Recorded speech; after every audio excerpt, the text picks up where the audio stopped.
gusto volver a estar con ustedes en el espacio Fernando Aguayo América. Cordiales saludos a quienes nos ven a través de la señal de Mega TV en la Florida, Estados Unidos, por Vito TV en el Ecuador y por OnePlus TV en el Ecuador y en el mundo. Agradecemos la presencia del ingeniero José Pilegui, con quien vamos a profundizar la grave situación que vive el país por el estiaje. Esto es, se reduce el suministro de energía eléctrica. La semana anterior se dieron algunos cortes. ¿Puede volver a ocurrir? Esta es la pregunta para el ingeniero José Pilegui. Fernando, gracias por la invitación.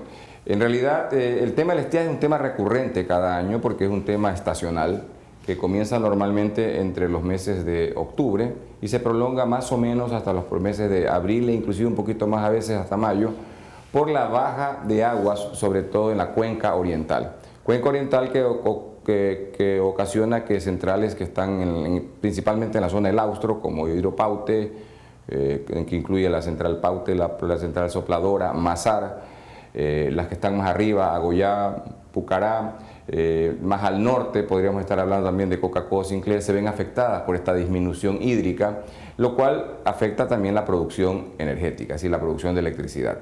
Lo que está aconteciendo en los actuales momentos pone en evidencia una situación de, yo diría, de descuido del sector eléctrico en los últimos años. Cuando estamos hablando de los últimos años, yo diría efectivamente no menos de 6 años. Aquí hay un descuido marcado, el gobierno anterior y el actual, en no prever que cuando estamos pasando esta estación de sequías en estas zonas, tenemos que tener un respaldo. ¿Cuáles son las alternativas? ¿Tiene que ver con energía termoeléctrica, por ejemplo, que se dice es más costosa? Correcto, es decir, justamente usted tiene, para justamente poder regular esta situación, debe tener energía de respaldo. Una de las mejores energías de respaldo son las energías termoeléctricas, que en un caso son generadas por diésel, en otros casos son generadas por gas, en otros casos son generadas por fuel oil o búnker, que en definitiva en la curva de despacho usted las va despachando cada unidad dependiendo del impacto económico que éstas tengan o de cuánta reserva tengo con energía base, que se llama, es decir, aquella que puede ser continua durante las 24 horas y otras que son simplemente para atender los picos. La hidroelectricidad, ¿en qué porcentaje provee de energía eléctrica a los ecuatorianos? A ver, hemos llegado hasta sobre el 90% en algunos casos, pero también nos pone en evidencia lo que estamos viviendo, que no debemos descuidar el respaldo que nos dan las energías térmicas, ¿no? Porque cuando tenemos eventos naturales que sobrepasan a veces lo común del año, tenemos esta situación que estamos viviendo en donde hay que salir apurados a comprar energía a los vecinos a costos que realmente ni siquiera pueden estar en el presupuesto. En estos días, termoelectricidad es la que se está empleando. ¿En qué porcentaje? ¿Un 21% se ha dicho por parte de las autoridades? En parte, pero lo más preocupante de esto es otra cosa, es la disponibilidad del parque térmico. Como para que nos demos una idea, entre las provincias de Guayas y El Oro, más o menos tenemos 1.100 megavatios instalados. Poquito más, poquito menos. Lo preocupante es que de esos 1.100 megavatios instalados hay más de 400 megavatios fuera de servicio. Y energía que nos podría costar... De termoelectricidad estamos hablando. Termoelectricidad. Por ejemplo, tenemos... ¿En Machala? En Machala estamos hablando también de unidades térmicas que utilizan en un caso gas y en otro caso utilizan diésel como combustible. Y es preocupante porque, por lo siguiente, porque tenemos por un lado unidades como la Gonzalo Ceballos, que son unidades a vapor que utilizan búnker, que si estuviesen en 100% de su buena capacidad de producción, siendo eficientes, podríamos tener energía que pueda andar en los 7, máximo 8 centavos de dólar el kilovatio hora. Las mismas unidades que están ahí mismo, en esa zona, que es la central Álvaro Tinajero, tiene unidades que se conocen como de gas, pero son duales, pueden utilizar gas o diésel, en la práctica utilizan diésel, son altamente eficientes estando en plena capacidad de producción, pueden llegar a 10 centavos el kilovatio. Y así podemos seguir hablando de una y otra. Entonces, ¿Por qué no están operativas esas unidades que generarían 400 megavatios yo diría que de termoelectricidad? Yo diría que por descuido. Aquí había que hacer ¿Son de propiedad del Estado? Pertenecen al Estado, correcto. Y habría que haber hecho una inversión aproximada de unos 90 a 100 millones de dólares para tenerlas operativas. Sin contar que pudiéramos haber ampliado, por ejemplo, eso con el ciclo combinado en Machala, con 120 megavatios más, en donde 70 megavatios hubiese significado una nueva central térmica más 50 que nos generaría el ciclo combinado de las 3 unidades que están ahí de 70. Eso incrementaría la capacidad existente en el país con una inversión apenas de 120 millones de dólares. Y lo más preocupante es que existen unas unidades que justamente están para el ciclo combinado que fueron contratadas con una empresa rusa. Los fierros están ahí desde el año 2016, 2017 y todavía no se instalan. Y la inversión que se necesita para hacer eso son 120 millones de dólares. Son aspectos que tienen que ser marcados con tecnicismo, por supuesto, con praxis también, y que tienen que ser constantes, porque aquí da la impresión de que cada vez que ocurre este problema no sabemos qué hacer. Y entonces hay alarma, la gente dice, bueno, ¿qué va a suceder? ¿Vamos a tener energía o no? Y más aún cuando se han dado cortes que afectan directamente a ciudadanos que tienen comercio, que tienen empresas. No, y más aún en una época como la que estamos viviendo, Fernando, donde la seguridad es la prioridad del ciudadano. Imagínate ciudadelas completas a oscuras y todo lo que significa, más de la inseguridad que ya tenemos, estar viviendo a oscuras en medio de esta inseguridad. Por otro lado, el sector productivo también se ve muy afectado. Hablemos del sector camaronero, que en algunos casos ya están trabajando con energía eléctrica para sus procesos productivos, el sector bananero, la industria per se, el comercio que se ve afectado. Más o menos por cada kilovatio hora que no nos entrega el sistema eléctrico nacional son más o menos $1 por cada kilovatio de pérdida, ¿no es cierto? Cuando nos cuesta promedio para estos sectores entre 8 y 10 centavos de dólar el kilovatio, es decir, es 10-1 la relación. Ahí es cuando aparece la máxima: no hay energía más cara que aquella que no se tiene. Entonces yo creo que en este caso las autoridades no han actuado oportunamente, primero teniendo el parque térmico con 100% de su capacidad disponible, y por otro lado se ven abocados a la necesidad de contratar energía eléctrica, como anunciaron la semana pasada, a costos que andan bordeando los 25 centavos de dólar, cuando si estas unidades estuvieran disponibles, los costos andarían bordeando entre los 6 y digamos que los 12 centavos de dólar por kilovatio hora. ¿Qué es lo que va a suceder en los próximos días, las próximas semanas, cuando la gente está ya muy preocupada? ¿Se pueden registrar cortes de energía? Es posible, porque algo de lo que se mencionó en esta semana respecto a Colombia, que estaba proveyendo a 25 centavos de dólar el kilovatio hora, es de que no tenía disponibilidad, por ejemplo, el miércoles pasado. Por eso la alarma del propio gobierno, que indicó que iban a haber cortes. Es correcto. Luego parece que lograron un acuerdo y se solucionó por el momento. Así es, esperemos que ese acuerdo sea justamente por unas razones técnicas y no sea por razones comerciales. Usted sabe que en época de vaca flaca, cuando usted no tiene energía, el otro va a tratar de vendérsela al precio que quiera porque usted lo necesita. Ellos dijeron que tenían que hacer algo así como mantenimiento a sus centrales. Sí, pero en buena hora que lo hicieron tan pronto, porque de la mañana a la tarde ya estuvieron operativas, ¿no? Y eso, en todo caso, un poco de tranquilidad. Lo importante es haber tomado previsiones con anticipación. Creo yo que nunca es tarde. Y en lugar de estar pensando en comprar generación nueva térmica, porque algo así escuché en unos anuncios, debiéramos más bien propender a que esos dineros se trasladen a poner 100% operativas las unidades que tenemos fuera de servicio. Tenemos que hacer una pausa comercial, inmediatamente retornamos. Le vamos a preguntar al ingeniero Pilegui si acaso todo esto puede alterar la tarifa de energía eléctrica y afectar a los ciudadanos ecuatorianos. Retornamos. En la Clínica de Ojos Dr. José Sacotonavia contamos con un equipo de profesionales altamente capacitados a la vanguardia tecnológica, brindando una atención personalizada y con calidez. Recuerda que los ojos son la ventana de la vida. Cuídalos.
Fruit, el camino para acercar los productos de América Latina a los Estados Unidos. Se considera que no hay energía más cara que la que no se tiene. Estamos viviendo difíciles momentos. Yo decía, sin duda, hay una preocupación en la colectividad. Aun cuando sea más importante tener energía, pero también la economía no da para pagar lo que de pronto se presenta. ¿Se pueden ver alteradas las tarifas eléctricas? A ver, por la compra de energía al exterior. Por mandato legal no en este momento, pero sí para el próximo año, porque en este periodo la Agencia de Regulación del Sector Eléctrico tiene que aprobar las tarifas hasta finales del año y que entran en vigencia a partir del 1 de enero del próximo año. Yo creo que las tarifas eléctricas ya están lo suficientemente altas en este país, Fernando, como para que el ciudadano o el industrial o el comerciante tenga que pagar las ineficiencias del sector.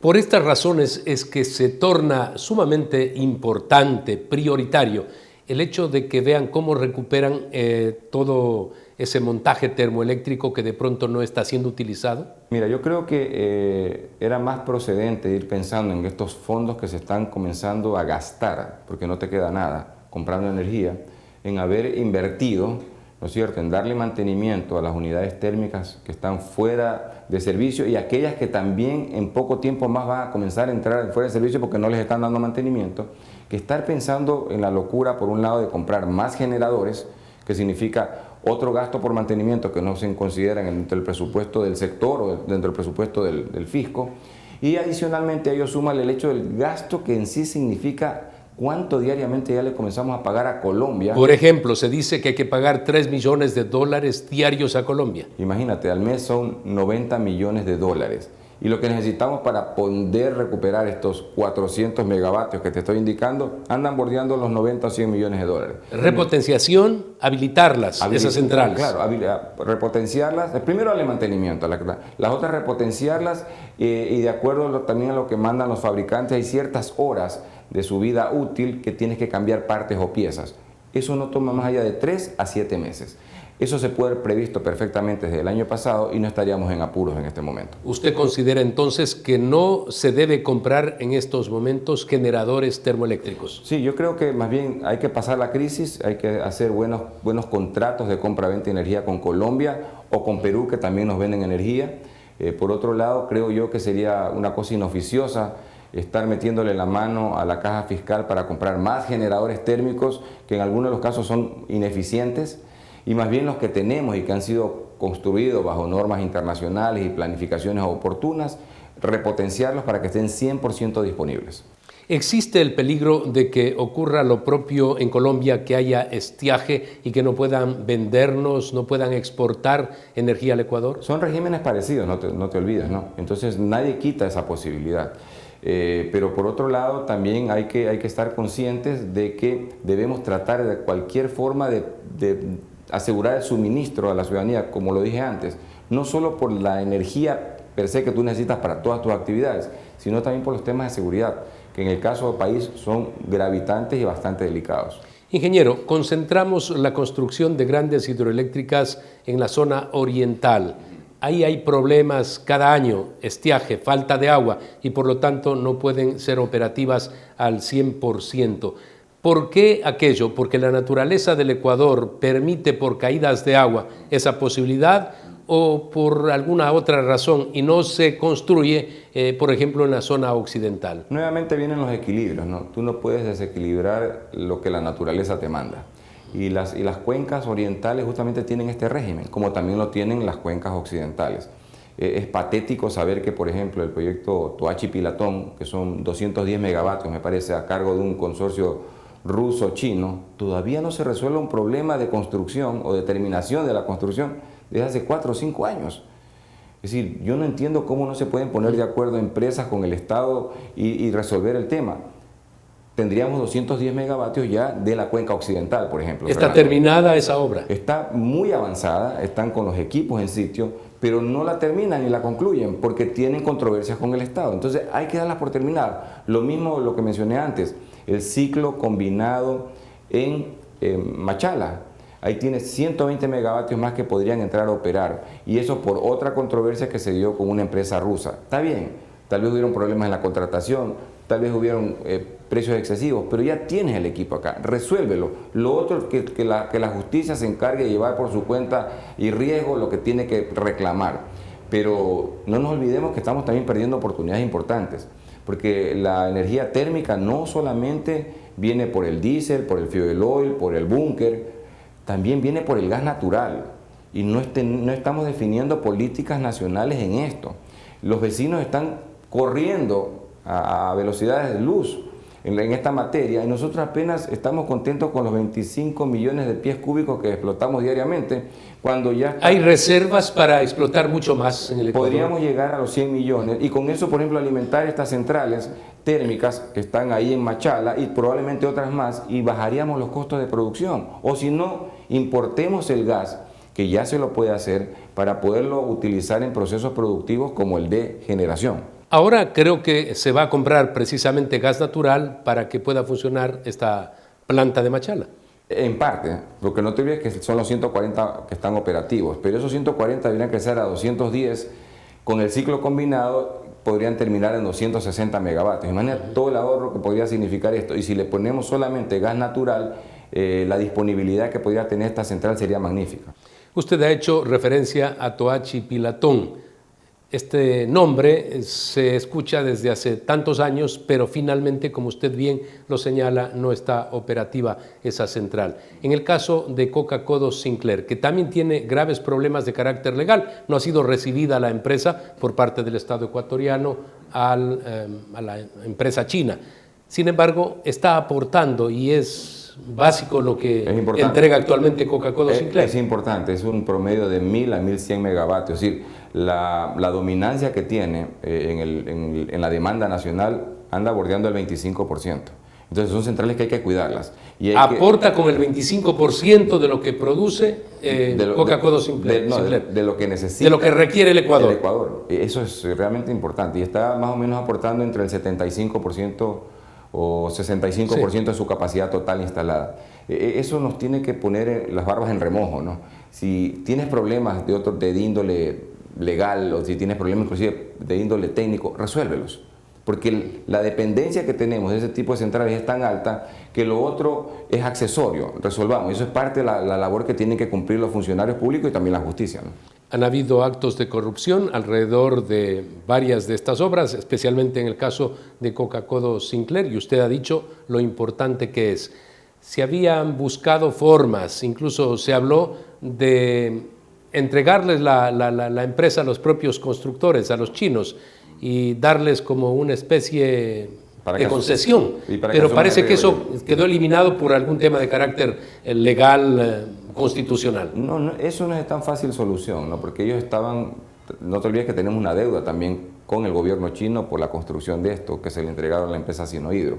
Yo creo que lo importante es llegar a acuerdos, y para eso justamente están los funcionarios o los ejecutivos públicos llamados a resolverlos, ¿no? Y sobre todo que hay muchos ejecutivos públicos de mucha trayectoria y experiencia que debiera aprovecharse todas sus skills, todas sus habilidades para poderlo hacer, pero no es posible que estemos en el mismo tema, marchando en el mismo sitio durante 6 o 7 años.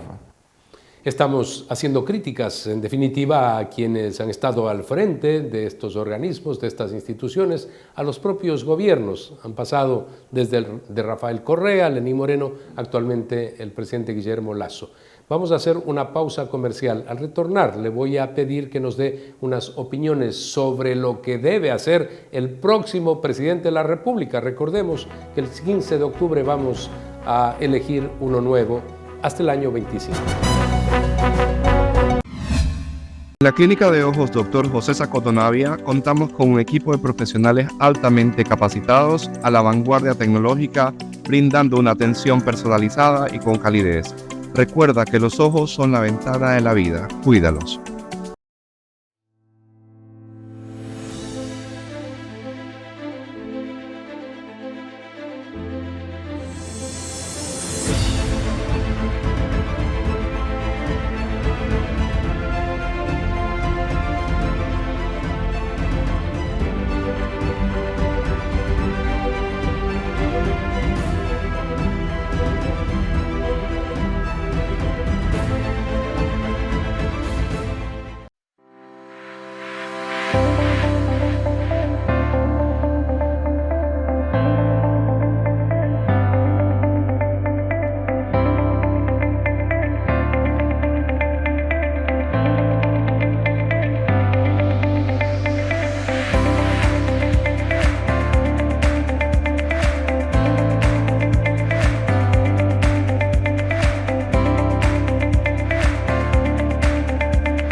Fruit, el camino para acercar los productos de América Latina a los Estados Unidos. Lo que se hizo o se dejó de hacer debe generar sin duda consecuencias. Para eso está el Estado, los organismos de control. Pero eso ya es pasado. Y reitero, siempre tiene que haber consecuencias ante la falta de ejecutividad y peor aún cuando las cosas no se hacen con transparencia. Pero vamos al futuro. Estamos a punto de elegir un nuevo presidente de la República y esa persona deberá encontrar como uno de los graves problemas que hay que encarar, aparte del tema de la seguridad, en lo económico, el tema de la energía eléctrica. ¿Qué es lo que tiene que hacer el nuevo gobierno? Mira, yo creo que el tema abarca un poquito más, es el tema energía. Yo creo que en materia energética nos están debiendo. Creo que tenemos gente que en el tiempo se ha castrado sin querer o queriendo para tomar decisiones. Particularmente en el tema de petróleo, por ejemplo, estamos en 470.000 más o menos barriles diarios de producción. Esta semana que pasa creo que bajó a 377 por otros problemas. Solamente si se hubiesen dedicado a recuperar la capacidad que se perdió en el tiempo, que estamos hablando del año 2007, 2008, que teníamos más o menos 620.000 barriles día, cuando inclusive estaban algunas empresas petroleras internacionales trabajando en el país, son 150.000 barriles que hemos perdido de producción. Es decir, ¿qué estamos haciendo en materia de recuperar lo perdido? No estamos hablando de nuevo. Y si eso lo multiplicamos por los costos, los valores actuales con el que se vende el petróleo internacionalmente, pongámosle $80 promedio, al mes son por esos 150.000 barriles son cerca de 360 millones de dólares. Y peor aún si comparamos con aquellos tiempos en los que costó $120 el barril de petróleo, imagínense. O 150 inclusive en algunos casos llegó a vender. Y al año son 4.000 millones de dólares que perfectamente podrían ingresar a la economía para muchos temas. Yo creo que eso nos están debiendo, así que yo creo que es uno de los mensajes principales. Más que pensar en nueva explotación petrolera, es la que ya tenemos, pongámosla a los mejores puntos en donde estuvimos en algún momento. Son 150.000 barriles a recuperar, 4.000 millones de dólares el año, que significan de ingresos directos a la vena de la economía nacional. Por otro lado, está el tema gravitante de lo que acaba de decidir la consulta popular de que se cierren los pozos del ITT. Ahí estás hablando de 50.000 barriles más de petróleo, 55.000 barriles más. Es una locura. Hay que buscar los caminos legales, que eso le va a tocar al nuevo presidente. Y creo que debe ser una obligación moral del actual presidente dejarle más o menos encaminada la solución a eso, para que esos pozos continúen produciendo. Si no, gravita más el daño que se nos puede hacer. Solamente en los 55.000 barriles hay más de 1.200 millones de dólares de afectación anual. Por otro lado, en materia eléctrica, yo creo que hay que atacar la infraestructura. En primer lado, recuperar la infraestructura térmica, que no es cierto, que hemos mencionado los valores, para que esté a punto y que nos sirva tanto como energía base como para energía en casos de emergencia. Es que es inentendible que si el Ecuador tiene unidades que pueden ser operativas, pero que por diferentes problemas no están al servicio de las necesidades del país, bueno, se corrija esto de manera inmediata. Sí, tal cual. Y son decisiones casi ejecutivas. Yo no quisiera estar en los zapatos, por ejemplo, del actual ministro de Economía, que va a tener que salir a buscar de arranque ya con estos valores 100 millones de dólares para pagar una factura adicional por compra de energía a Colombia. ¿Ya? Y de paso le están pidiendo 200 millones más para comprar generadores. Hay que un poco poner la cabeza sobre los hombros. Usted es muy realista y cuando habla del tema petrolero no lo ha dicho con facilidad como lo hacen otras personas. Hay que multiplicar, hay que lograr duplicar la producción petrolera. Es que eso necesita de una inversión. Se conocía hace un tiempo atrás de 14.000 millones de dólares, pero he podido en los últimos días escuchar en noticieros de televisión que se habla de 16.000 millones de dólares de inversión para duplicar a 1 millón de barriles la producción del Ecuador. Eso es muy difícil que llegue a nuestro país. Y más aún por las condiciones de la falta de estabilidad en muchos aspectos que tiene el Ecuador. Pero lo otro que le digo es conseguible. Y es conseguible traer empresas que tienen alta tecnología, por ejemplo, para la recuperación de los pozos petroleros, con nuevas tecnologías, porque las tecnologías antiguas ya no funcionan para eso. Y Ecuador ni Petroecuador posee o dispone de esa tecnología. Hay que traer empresas extranjeras que lo conocen, que va a costar, sí, pero se va a pagar de ahí mismo. Estamos perdiendo al año solamente por haber perdido una producción de 150.000 barriles diarios de petróleo, al año 4.000 millones de dólares. Eso es infame. Usted es un técnico en la materia. Sin duda se buscan energías limpias. En el mundo se impulsa aquello, pero hay que ser prácticos. El Ecuador tiene en su naturaleza estos recursos y usted ha dicho debemos aprovecharlos. Sí, Dios mismo lo dice en la Biblia, utiliza los talentos, ¿no? Esto es un talento que le dio el Ecuador y no lo estamos utilizando. Es decir, así como la minería, yo creo que la minería hay que explotarla porque nos sirve a todos, pero lo que hay que poner son reglas claras para que no exista el abuso ni que se propague la minería ilegal, por ejemplo, pero no por eso la minería per se es mala, porque alguien está haciendo mal uso de la misma, ¿no? Entonces yo creo que hay que un poco utilizar estos recursos naturales que nos ha dado esta tierra para el beneficio de sus ciudadanos, ¿no? Y en materia eléctrica creo que hay que pensar urgentemente en revisar, por ejemplo, el plan maestro para reelectrificar el Ecuador, ¿no es cierto?, para que llegue a los sectores productivos que están en las zonas rurales la electricidad y podamos hacer una verdadera sustitución de la matriz energética, por ejemplo, del diésel o de otro tipo de combustibles por electricidad para, por ejemplo, los sistemas de bombeo en camaroneras, los sistemas de bombeo en bananeras, que son más eficientes y son menos costosos. Estamos hablando de productos ganadores conocidos a nivel mundial, gran productor de banano, de los primeros, y el camarón, el primero en la actualidad, en exportaciones. Sí, y el Ecuador sigue siendo el primer exportador mundial de banano. De banano también. Así es, entonces yo creo que si tenemos infraestructura, olvidémonos del color de quién hace la infraestructura, es el beneficio directo para quien la necesita. En la parte final de la entrevista, el nuevo gobernante debe ser muy inteligente, muy práctico, muy desprendido a la hora de elegir, por ejemplo, a los ministros que tengan que ver con el manejo de la energía, en el caso del petróleo, de la energía eléctrica, por otro lado. Deben estar divididos, deben haber dos ministros, uno de energía eléctrica, otro de petróleo, por ejemplo. Se podría tener un solo ministerio fuerte, pero que tenga unos buenos viceministros que, ¿no es cierto?, hagan su tarea con técnicos conocedores de la materia. Con la oportunidad que por méritos vayan a esos puestos, ¿no es cierto? Y que aparte de eso vayan con una agenda definida con el presidente de la República de qué es lo que quiero en 3, 6, 9 y 18 meses. El gobierno no tiene mucho tiempo, el nuevo gobierno que va a entrar, son 18 meses apenas, es poquísimo tiempo. Así que tiene que optimizarlo. En el caso de la recuperación de todas las centrales térmicas que están fuera de operación, el tiempo que le toma recuperarlo está entre 6 a 7 meses. Es cuestión de que ni bien está llegando, comience.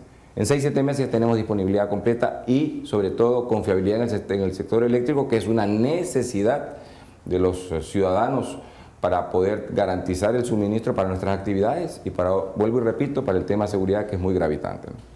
Tomar decisiones de Estado que generen políticas de Estado en el largo plazo. No podemos todos los años estar en la encrucijada si vamos a tener o no energía eléctrica. Le quiero agradecer por haber estado con nosotros. Gracias a ti, Fernando.